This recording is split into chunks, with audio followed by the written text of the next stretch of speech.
નમસ્કાર મારા વાલા ગુજરાતી મિત્રો. અલગ ધણી લોક સાહિત્ય ચેનલમાં આપનું સ્વાગત છે. તો આજે આપણે વાત કરીશું એક સતીની. અને આમે તો તમે જુઓ તો ખરા, આ ગુજરાતની ધરતી, આ સોરઠની ધરતી, આ કચ્છની ધરતી, આ કાઠિયાવાડની ધરતી, અને તમે જ્યાં જ્યાં નજર કરશો ને ત્યાં પ્રેમની ગાથાઓ, સંતની ગાથાઓ, વીરતાની ગાથાઓ અને બલિદાનની ગાથાઓ, દાનેશ્વરીની ગાથાઓ, આવા કરુણ પ્રસંગ તો ઘણા આપણે આ ધરતીમાં આપણને જોવા મળે છે. અને જુઓ તો મારે ઘણા તો એવા પ્રસંગો છે કે જે પોતાના પતિ સાથે એક જ દિવસ રહેશે અને એમ પણ એને સતીત્વ એને ધરાવ્યું છે. એવા આપણો આ જે ગુજરાત, એટલે જ એને ધર્મની ધરતી કહેવાય છે. અને તમે એથી આગળ જુઓ તો તમે જુઓ, જે ભગવાનો છે એ છેવટે એ ગુજરાતમાં જ આવ્યા છે. આપણું જે જ્યોતિર્લિંગ, પ્રથમ જ્યોતિર્લિંગ છે જે સોમનાથ, એને પણ ગુજરાતમાં તે સ્થાપિત થયેલું છે. અને વિચાર કરતો, ભગવાન કૃષ્ણનો જન્મ થયેલો મથુરામાં, પણ છેવટે એ ક્યાં આવ્યા? છેવટે ગુજરાતમાં જ આવ્યા છે. અને બીજા નંબરે જે તીર્થંકરો થઈ ગયા, જે સાધુઓ થઈ ગયા, અસલ જે સાધુઓ થઈ ગયા, અસલ સંતો થઈ ગયા, અસલ ભક્તો થઈ ગયા, એ પણ આપણા ગુજરાતમાં થયા છે. અને જે સતીઓ થઈ ગઈ અને જેને ધર્મના માટે બલિદાન આપ્યા, જેને ધર્મને ટકાઈ રાખ્યો, એવી સતીઓ, એવા શૂરવીરો, એવા સંતો, એવા દાતારો પણ આપણે આ ગુજરાતમાં થઈ ગયા છે. તો આજે આપણે એવો જ એક વાત કરવી છે કે એક સતીએ પોતાના પતિના આત્માને, પોતાના પતિના જીવને યમ રાજા પાસેથી છીનવી લીધો છે. અને આ વિશ્વમાં પહેલો જ એક એવો ઇતિહાસ છે કે આના સિવાય આજ સુધી કોઈએ યમ રાજા પાસેથી પોતાના પતિનો જીવ પાછો લાવી શકી નથી. તો આ સતીની તાકાત કેટલી કે જેને પોતાના મરી ગયેલા પતિનો જીવ યમ રાજા પાસેથી છીનવીને પાછો લઈ લીધો છે અને પાછા પોતાના પતિને સજીવન કરે છે. તો આનું સતીત્વ કેટલું હશે? આની સતીત્વની શક્તિ કેટલી હશે? તો એવા સતી સાવિત્રીનો આપણે સંપૂર્ણ ઇતિહાસની વાત કરવી છે કે સતી સાવિત્રી કોણ હતા, એમના માતા પિતા કોણ હતા, એમનો જન્મ ક્યાં થયો હતો, અને એમનો સ્વયંવર કેમ ના રચાયો, એમને જાતે જ વર કેમ પસંદ કરવો પડ્યો, આ બધું શું હતું ને એમનો પતિ કેવી રીતે મરી ગયો. તો કહેવાય છે કે જે મારવાડની ધરતી હતી, અને એ મારવાડની ધરતીની અંદર એક રાજા હતા, એનું નામ હતું અશ્વપતિ રાજા, અને એમની પત્નીનું નામ હતું મમતા રાણી. પણ આ બંને પ્રેમી માણસો, બંને ભક્તિવાળા માણસો, પ્રભુનું ભજન કરે અને પોતાનું જીવન જીવે. તો એક સમય એવું બન્યું કે નારદજી આમ વિહાર કરતાં કરતાં નીકળ્યા, અને બરાબર જ્યાં આ અશ્વપતિ રાજા છે એ અને એની પત્ની જે મમતા, એ લોકોનો ત્યાં ભજન ભાવ ભક્તિનું ચાલે છે. ત્યારે નારદજીને ખુદ એમ થઈ ગયું, ઓહો, આનો આવડો મોટો રાજમહેલ છે, આની પાસે આટલી બધી સંપત્તિ છે, અને એમ છતાં પણ આવા માણસોના ઘરે આ ભક્તિભાવ ચાલે છે, આ ભજન પ્રાર્થના ચાલે છે, સત્સંગ ચાલે છે. ત્યારે ત્યારે નારદજીને થઈ ગયું કે ખરેખર જઈને જોવું પડે. તો અહીંયા પછી નારદજી આવે છે નીચે આવે છે. નીચે આવીને જે અશ્વપતિ રાજા છે અને એમની જે મહારાણી છે મમતાબા, તો બંને નારદજીને ઓળખી જાય છે, નારદજીને પ્રણામ કરે છે, નારદજીનું સ્વાગત કરે છે. ત્યારે નારદજી કહે છે કે હે અશ્વપતિ, હે મમતાબા, આજે હું જીવનમાં પહેલું દ્રશ્ય એવું જોઉં છું કે જેની પાસે અઢળક સંપત્તિ પડી છે, જે મહારાજા છે, પણ તમારા શરીર ઉપર કે તમારા જીવનમાં રાજપાણા જેવું કંઈ દેખાતું નથી. તમે સામાન્ય માણસ જેવો દેખાવ છો અને આટલું બધી સંપત્તિ તમારી પાસે હોવા છતાં પણ તમને અહંકાર નથી. ત્યારે વિચાર તો કરો. અશ્વપતિ નારદજીને કહે છે કે હે મુનિવર, આ શરીર તો કાચી માટીનું કોળિયું છે અને આમાં હું અહંકાર કેવી રીતે કરું કે હું તો જેનું નામ એનો નાશ છે, અને જો હું અહંકાર કરીને મરજો તો મારે પાપના પોટલા બાંધવા પડે. તો હે મુનિવર, મારે પાપના પોટલા બાંધવા નથી, મારે મારી પ્રજાનો પ્રેમ લઈને જવું છે, મારે મારા શરીરનું કલ્યાણ કરીને જવું છે. વિચાર તો કરો આ રાજાઓની વાત શું થાય. આજે આપણી જોડે કરોડ, 2 કરોડ કે 5 કરોડ રૂપિયા થઈ ગયા તો આપણે જુદા વર્તાઈ આવીએ, લોકો કરતાં આપણે જુદા હાલીએ. આપણી હાલવાની ચાલવું જુદી થઈ જાય. આપણે દાગીના લગાવી દઈએ, ઘરેણાં શણગારી દઈએ, વીઆઈપી ગાડીઓ લાવી દઈએ, અહંકાર કરીએ, ક્રોધમાં આવી જઈએ, અભિમાનથી હાલીએ. તો આની પાસે તો કરોડોની સંપત્તિ હતી, આખો રાજ્યનો માલિક હતો, તો પણ એના ઉપર કોઈ અહંકાર નથી. અને એક સાદા જીવનમાં આ પતિ પત્ની અશ્વપતિ અને એની પત્ની મહારાણી મમતાબા એ સાદું જીવન જીવી રહ્યા છે. અને ત્યારે નારદજી કહે છે કે તમે પ્રભુમય છો, તો હવે તમારે ખોટ તો કંઈ હશે જ નહીં. નારદજી તો જાણતા હતા કે આને પુત્ર પ્રાપ્તિ નથી, આને સંતાન નથી. નારદજી તો જાણતા જ હતા, પણ કહે છે કે કોઈ સંત પ્રથમ શરૂઆત ન કરે. ત્યારે અશ્વપાલ અને કહે છે કે હે નારદજી, વાત તમારી સાચી છે કે તમે જે કહો છો કે તમે દુખિયારા છો, તો વાત તમારી સાચી છે. અમે દુખિયારા જ છીએ અને અમારે બીજી કંઈ વાતનું દુઃખ નથી. આ પ્રજા એ અમારા બાળકો જ છે, અમે જેના કલ્યાણકારી અમે પિતા છીએ, પણ અમારે આ રાજ્યનું શાસન ચલાવવાવાળો કોઈ પુત્ર નથી, અમારે કોઈ સંતાન નથી. ત્યારે નારદજી કહે છે કે તમે એક કામ કરો, તમે વટ સાવિત્રીનું વ્રત કરો અને મને વિશ્વાસ છે કે તમે જ્યાં વ્રત પૂરું કરશો ત્યાં તમારા ત્યાં સંતાન થશે. તો નારદજી તો અગમ જાણતા હતા કે કોની સાધના કરવાથી શું થાય, અને નારદજીનો અંદર સાથ પણ હતો. ત્યારે પછી કહેવાશે કે અશ્વપતિ અને મહારાણી મમતાજી એ બંને વટશ્રાદ્ધનું વ્રત કરે છે અને લોકોનામાં દાન દક્ષિણા કરે છે, લોકોને જમાડે છે. તો 3 દિવસનું આ વ્રત આવે છે અને છેલ્લા દિવસે આ વ્રતની ઉજવણી કરવાની હોય છે.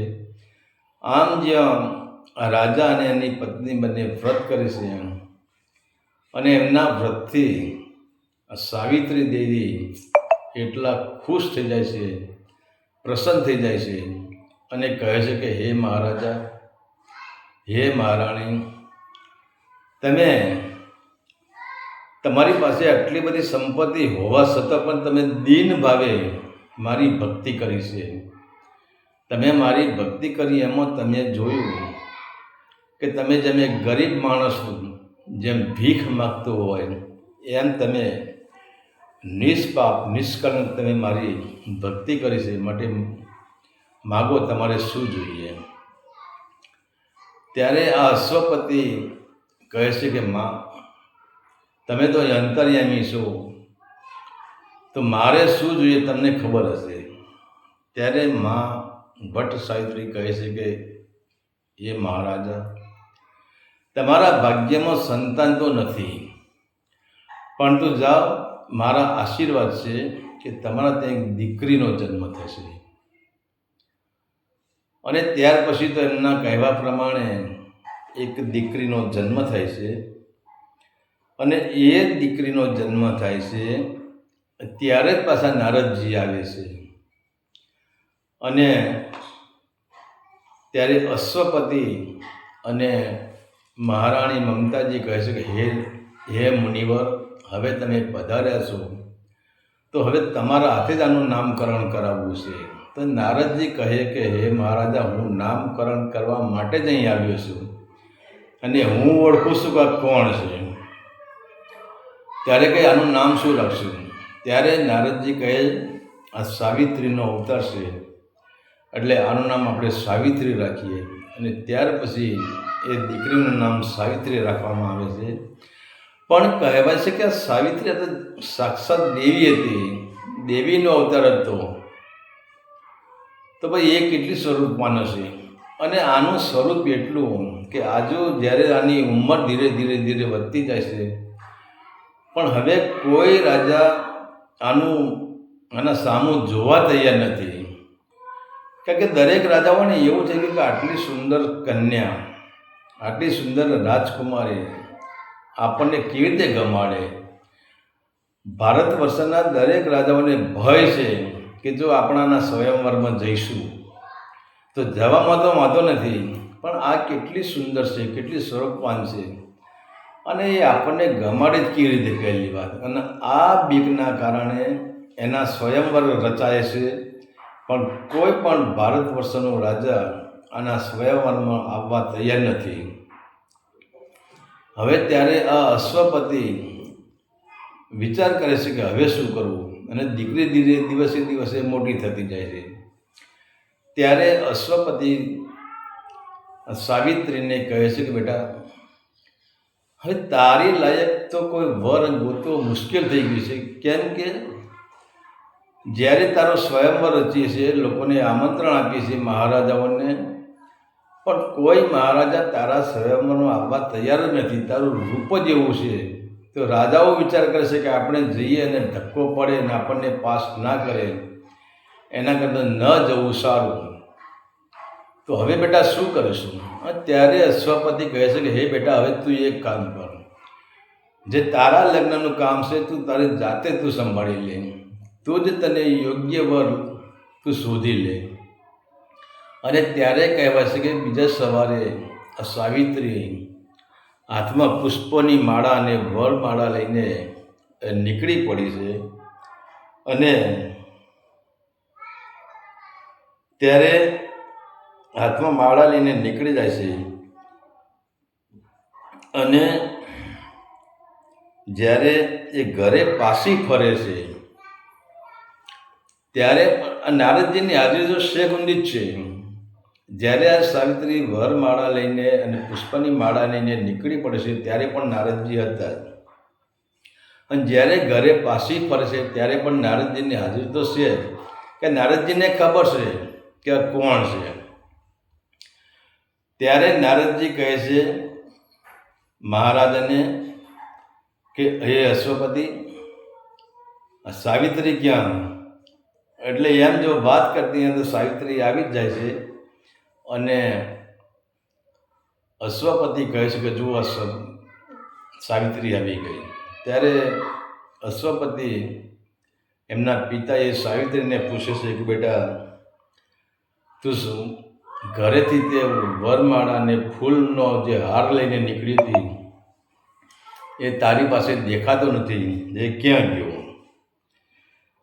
ત્યારે અશ્વપતિ અને સાવિત્રી કહે છે કે હે મહારાજા, જે એક ધૃતસંગ નામના રાજા છે, અને એ રાજા ઓંધળા છે, અને એ રાજા આશ્રમ બનાવીને જંગલમાં રહે છે. અને એમનો દીકરો એટલે કે સત્યવાન, તો હું સત્યવાનને મારી વડમાળા પહેરાવીને આવીશું, મારા ફૂલનો હાર પહેરાવીને આવીશું, અને મેં સત્યવાનને મારો પતિ માની લીધો છે. ત્યાર પછી નારદજી કહે છે કે બેટા સાવિત્રી, તને કઈ વાતની ખબર છે?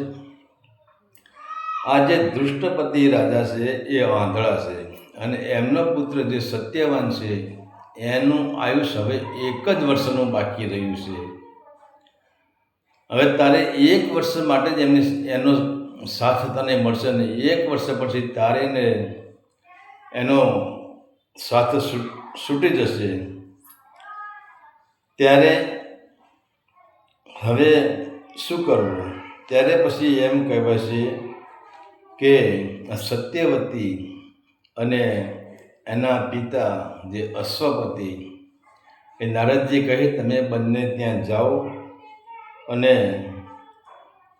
ધૃમષ્ટસેનના આશ્રમમાં જઈને એમને કહો કે હું તમારા દીકરાનો હાથ માગવા આવું છું, ત્યાં સાવિત્રીના તમે લગ્ન કરી દો. પછી તો પિતાજી અને આ સાવિત્રી બંને ત્યાં આશ્રમમાં જાય છે. આશ્રમમાં જઈને બધી વાત કરે છે. ત્યારે તો હવે એ રાજા કહે છે કે અહીંયા તમારી દીકરીને હું સુખ નહીં આપી શકું, કારણ કે હું રાજા હતો. પણ રાજા હતો ત્યારે રાજા હતો. આજે મારા રાજ ઉપર સામા રાજાએ ચડાઈ કરી અને હું હારી ગયો છું, તો મારું રાજ છીનવાઈ ગયું છે. અને હું અને મારો દીકરો સત્યવાન અમે બંને અહીંયા આશ્રમ બાંધીને રહીએ છીએ, તો અમે તમારી દીકરીને સુખ કેવી રીતે આપી શકીએ? અને ત્યારે તો પછી સાવિત્રી કહે છે કે એમના સસરાને કહે છે કે મેં તમારા દીકરાને વડ મારા પહેરાવી દીધી છે. હું મારા મન વચન અને કર્મથી તમારા દીકરાને વરી ચૂકી છું. અને ત્યારે પછી અશ્વપતિ સત્યવાન સાથે સાવિત્રીના લગ્ન કરાવે છે. પણ તો અહીંયા બને છે એવું કે દિવસ તો કોની રાહ જોતો નથી. ધીરે ધીરે સમય વીતવા લાગે છે અને બને છે એવું કે વર્ષમાં ફક્ત 3 જ દિવસ બાકી રહ્યા હોય છે. ત્યારે સાવિત્રીને થઈ જશે કે હવે શું કરવું? હવે આ મારો પતિ મારી પાસે 3 જ દિવસ છે. ત્યારે પછી એક દિવસ સાવિત્રી કહે છે એના પતિને કે હે સત્યવાન, આજે તો આપણે જંગલમાં ફરવા જવું છે, કારણ કે મેં લગ્ન કર્યા આજે 1 વર્ષ પૂરું થવા આવ્યું, આપણે કોઈ દિવસ જંગલમાં ફરવા ગયા નથી, આજે જંગલમાં ફરવા જવું છે. તો સાવિત્રીને એમ છે કે છેલ્લો દિવસ છે, તો સત્યવાન સાથે સુખ શાંતિ અને જંગલમાં એકાંતમાં રહીને એના સાથે હું દિવસ વિતાવી દઉં. અને બંને જણા જંગલમાં ફરવા જાય છે. ત્યારે આ સત્યવાન પાસે હથિયાર હોય છે, એટલે કુહાડો હોય છે. કારણ કે જંગલમાં રહેવાનું એટલે કુહાડો જોઈએ લાકડા કાપવા માટે. અને જ્યાં બધા ફરીને સાવિત્રી અને જે સત્યવાન આવતા હોય ત્યાં સત્યવાનની નજરે એક ઝાડ ઉપર પડે છે. એ સુકાઈ ગયેલું ઝાડ હોય છે. અને ત્યારે સત્યવાન કહે છે કે સાવિત્રી, આપણા આશ્રમમાં લાકડાની જરૂર પડે છે, તો આ ઝાડ સુકાઈ ગયું છે, લાવો એમાંથી થોડા લાકડા લઈ લઈએ. તો સાવિત્રી કે મને કંઈ વાંધો નહીં, પણ જ્યાં ઝાડને કુહાડાનો ટચકો મારે છે, કુહાડાનો ઘા મારે છે ઝાડને, તો ઝાડને તો કંઈ થતું નથી, પણ એના મગજમાં એના મસ્તકમાં ઝાટકો આવે છે. જાણે એને એના મસ્તકમાં એને ઝાટકો માર્યો હોય અને ત્યાં લથડી જાય છે અને આ ત્યાં ઢળી પડે છે. ત્યારે સાવિત્રીને થઈ ગયું કે નક્કી આજે એનો છેલ્લો સમય પૂરો થઈ ગયો છે. અને ત્યાર પછી તો સાવિત્રી એના પતિનું માથું લઈને, સત્યવાનનું માથું લઈને એ સૂકા ઝાડના થડમાં બેસી જાય છે અને એનું માથું પોતાના ખોળામાં લઈ લે છે. અને એ ટાઈમે યમરાજા આવે છે. ત્યારે સાવિત્રી કહે છે કે તમે કોણ છો? ત્યારે યમરાજા કહે છે કે હે દીકરી, હું પોતે યમરાજા છું. ત્યારે સાવિત્રી કહે છે કે મૃતક માણસોને લેવા માટે યમદૂતો આવે છે, તો તમારે કેમ આવવું થયું? ત્યારે યમરાજા કહે છે કે હે દીકરી સાંભળ, આનું નામ સત્યવાન હતું. અને આ એની સમજણથી આજ સુધી એ સત્યમાં જીવન જીવ્યો છે. એને જીવનમાં કોઈનું ખરાબ કર્યું નથી. અને આવો જે પવિત્ર આત્મા હોય એ પવિત્ર આત્માને લેવા માટે તો મારે પોતાને જવું પડે, મારે એને યમદૂતોને મોકલાય નહીં. અને ત્યારે તો પછી કહેવાય છે કે આ જે યમ રાજા છે એ સત્યવાનના જે જીવને લઈને આમ હાલતા થાય છે, ત્યાં સાવિત્રી યમ રાજાના પાછળ પાછળ જાય છે. ત્યારે યમ રાજા કહે છે કે હે દીકરી, હવે તું પાછી વળી જા. કારણ કે આ તો સંસાર છે, સંસારમાં નામ એનો નાસ્તો નક્કી જ છે. અને તું મારા પાછળ આવીશ તો કંઈ વળવાનું નથી તારો. કે કુદરતનો નિયમ છે, આમાં હું કંઈ જ કરી શકું નહીં.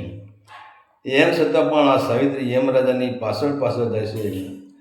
અને આ સાવિત્રીએ યમરાજાને સાથે સત્સંગ ચાલુ કર્યો છે. યમરાજા પાસે ધર્મની વાતો ચાલુ કરે છે. યમરાજા પાસે સત્યની વાતો ચાલુ કરે છે. હવે જ્યાં યમરાજાને જ્યાં સત્સંગ સાંભળે છે સાવિત્રીના મુખમાંથી, તો યમરાજાને એમ થાય કે ધન્ય છે દીકરી તને, ધન્ય છે તારી ભક્તિને, ધન્ય છે તારા જ્ઞાનને. તો યમરાજા ખુશ થઈ જાય છે અને કહે છે કે હે દીકરી, વચન માગી લે. પણ એક વચન તારે માગવાનું, તારા પતિનો જીવ તારે નહીં માગવાનો, તારે જે માગવું એ માગી લે. ત્યારે સાવિત્રી જો સતી નારી છે અને કેવી રીતે યમરાજા પાસેથી જીવ પાછો લે છે એ અહીંયા જોવાની જરૂર છે. એકદમ નથી કહેતી કે તમે મારા પતિનો જીવ આપી દો. પહેલાં ધડકે જીવ નથી માગ્યો. જ્યારે યમરાજા કહે કે હે દીકરી, હું તારા પર ખુશ થઈ ગયો, તારા સત્સંગથી હું ખુશ થઈ ગયો, તારે જે માગવું એ માગી લે. ત્યારે આપણે તો ફટ દઈને કહી દઈએ કે મારો જીવ પાછો આપી દે. પણ સાવિત્રી એમ નથી કહેતી. તો સાવિત્રી કહે છે કે હે યમરાજા, તમે મને એક વચન આપો કે જે મારા સસરા આંધળા છે એમને દેખતા કરો. ત્યારે યમરાજા કહે તથાસ્તુ. તો અહીંયા એના સસરા પણ દેખતા થઈ જાય છે. અને ત્યાંથી પછી યમરાજા આગળ નીકળે છે. ત્યારે યમરાજા ફરીને કહે છે કે દીકરા, હવે તું પાછી વળી જા. પણ સાવિત્રી તો છે ને એની ભક્તિમયની વાતોમાંથી એ ઊંચી જ આવતી નથી. યમરાજાને કેટલી પ્રકારના સત્યની વાર્તાઓ કહે છે. યમરાજા કહે કે બેટા, બીજું વચન માગી લે. ત્યારે આ સાવિત્રી કહે છે કે હે યમરાજા, મારા સસરાજી એક રાજા હતા, પણ સામા રાજાએ એમનું રાજ છીનવી લીધું છે, એમનું રાજ એમને પાછું અપાવો. ત્યારે ધર્મરાજા કહે તથાસ્તુ, તારા સસરાને તારું રાજ પાછું મળી જશે. અને રાજ પણ પાછું મળી જાય છે. ત્યાંથી યમરાજા આગળ નીકળીશું. સાવિત્રી હજુ પણ એમના પાછળ જ છે અને સત્સંગ જ કરતી હોય છે. પણ એમ તો તમે જોયું યમરાજાને જેમ જેમ સત્સંગનો વાતો, અલૌકિક વાતો જેમ સાવિત્રી કરતી જાય છે એમ યમરાજાને મોજના તોડા છૂટતા જાય છે. તો યમરાજા કહે છે કે બેટા, ખરેખર તારો સત્સંગ એવો છે ને કે મને આમ અંદરથી મોજ આવે છે, મને એથી આગળ હાલવાનું મન થતું નથી. તું ત્રીજું વચન માગી લે. ત્યારે સાવિત્રી કહે છે કે હે યમરાજા, મારા પિતાજીને કોઈ બાળક નથી, તો મારા પિતાજીને 100 પુત્ર તમે આપો. ત્યારે યમરાજા કહે કે તથાસ્તુ, તમારા પિતાજીને 100 પુત્ર થશે. હવે વિચાર તો કરો, પિતાજીની ઉંમર થવા આવી હતી. એમ કરતો સાવિત્રીએ પિતાજીનું નવું જીવન આખું માગી લીધું છે અને 100 પુત્ર પણ માગી લીધા છે. ત્યાંથી પછી યમરાજા આગળ નીકળે છે. પણ સાવિત્રી એમનો પીછો છોડતી નથી. ત્યારે અને પછી આધ્યાત્મિક ભક્તિની જ્ઞાન ગંગા તો એની ચાલુ જ હોય છે. અને એવી ભક્તિની વાતો કરે છે, આત્મા પરમાત્માની વાતો કરે છે, સુલતાન શબ્દના મિલનની વાતો જ્યાં કરે છે, દેવ તત્વની જ્યાં વાત કરે છે, સૃષ્ટિની ઉત્પત્તિની જ્યાં વાત કરે છે, ત્યારે યમરાજા કહે છે કે હે દીકરી, હવે હું તારી પાછળ તારા આગળ હું ઝૂકી ગયો છું, હવે તું ચોથું વચન માગી લે. ત્યારે સાવિત્રી કહે છે, હવે સાવિત્રી જુઓ, સાવિત્રી અહીંયા જ ખરો સાવિત્રીનો ખેલ અહીંયા જ જોવાનો છે. ત્યારે સાવિત્રી કહે છે કે હે યમરાજા, જો તમે મારા પર પ્રસન્ન થયા હોય તો મારે હવે શું માગવાનું? હવે તમે મને એક વચન આપો કે મારે 100 બાળકો થાય. યમરાજા કહે છે કે વાંધો નહીં, તથાસ્તુ. હવે 100 બાળકો તો માગી લીધા. ત્યાંથી પછી યમરાજા આગળ નીકળે છે, પણ હજુ સાવિત્રી એમનો પીછો છોડતી નથી. ત્યારે યમરાજા કહે છે કે દીકરા, હવે તો આ સંસારની હદ આવી ગઈ, હવે તો 5 તત્વની હદ આવી ગઈ, એથી તું ઉપર તું ન આવી શકી. પણ ત્યારે સાવિત્રી કહે છે કે હવે શું? અને ત્યારે કહે છે કે હવે મારે તારો ને મારો જુદાઈનો સમય હતો, છેલ્લે તું મારી જોડે 5મું વચન માગી લે. ત્યારે સાવિત્રી કહે છે કે હે યમરાજા, તને મને વચન તો આપી દીધું અને તથાસ્તુ પણ કહી દીધું કે તારે 100 પુત્ર થશે. પણ તમે એક તો વિચાર કરો કે મારો પતિ મારી પાસે હોય તો મારે 100 પુત્ર થાય, તો મારો પતિ જ મારી પાસે નથી, મારા પતિનો જીવ તમારી પાસે છે, મારે 100 પુત્ર ક્યાંથી થવાના છે? તો શું તમારું વચન ફોક જશે? તમારું વચન મિથ્યા જશે? અને હું તો એક સતી નારી છું, મેં તો જેના નામની ચૂંદડી ઓઢી લીધી, એકની જ ઓઢી, જગતમાં બીજા મારે ભાઈને બાપ સમાન છે, તો પછી તમારું વચન ફોક જવાનું છે. હવે વિચાર તો કરો, સતી સાવિત્રી યમરાજાને કેવા ભીડમાં લીધા છે, સુડી વચ્ચે સોપારી જેવી યમરાજાની દશા કરી દીધી છે. ત્યારે યમરાજા છેવટે હારી જાય છે અને કહે છે કે દીકરી સાવિત્રી, તારી જીત થઈ અને તારા જે આ આધ્યાત્મિક સત્સંગમાં તારી સંતની જ્ઞાન ગોષ્ઠીમાં હું હારી ગયો છું અને હું તારા પર આજ પણ હું તારા પર રાજી છું કે જા, હું તારા પતિનો જીવ તને પાછો આપું છું. અને ત્યારે પછી કહેવાય છે કે યમરાજા એ સાવિત્રીને એના પતિનો જીવ પાછો આપે છે. અને સાવિત્રી એ જ જીવને લઈને જ્યાં જંગલમાં એનો પતિ સત્યવાન જે સૂકા ઝાડના નીચે મૃત હાલતમાં પડ્યો હતો, અને ત્યાં લાવીને એ સાવિત્રી એના શરીરમાં એ જીવાત્માનો પ્રવેશ કરાવે છે. અને ત્યારે પછી એનો પતિ સજીવન થાય છે અને એનો પતિ અને સાવિત્રી બંને જ્યાં આશ્રમમાં આવે છે ત્યારે જુએ છે કે એના પિતાજી દેખતા થઈ ગયા હોય છે. પછી તો એના પિતાજી બંનેને ભેટી પડે છે. ત્યારે સત્યવાન કહે છે કે પિતાજી, આ મારા કારણે ને સાવિત્રીના કારણે તમને આંખો મળી છે. અને ત્યાં જ સામો રાજા હતો, એ સામો રાજા આવે છે અને એમના ચરણોમાં પડી જાય છે કે મેં જ્યારથી તમારું રાજ લીધું ત્યારથી મને સુખ શાંતિ નથી, હું તમારું રાજ તમને પાછું આપી દઉં છું. અને ત્યાર પછી એમનું રાજ એમને પાછું મળી જાય છે. અને પછી આશ્રમ છોડીને આ સાવિત્રી, એનો પતિ અને એના સસરા બધા રાજ્યમાં જાય છે. તો આ હતો સતી સાવિત્રીનો સંપૂર્ણ ઇતિહાસ.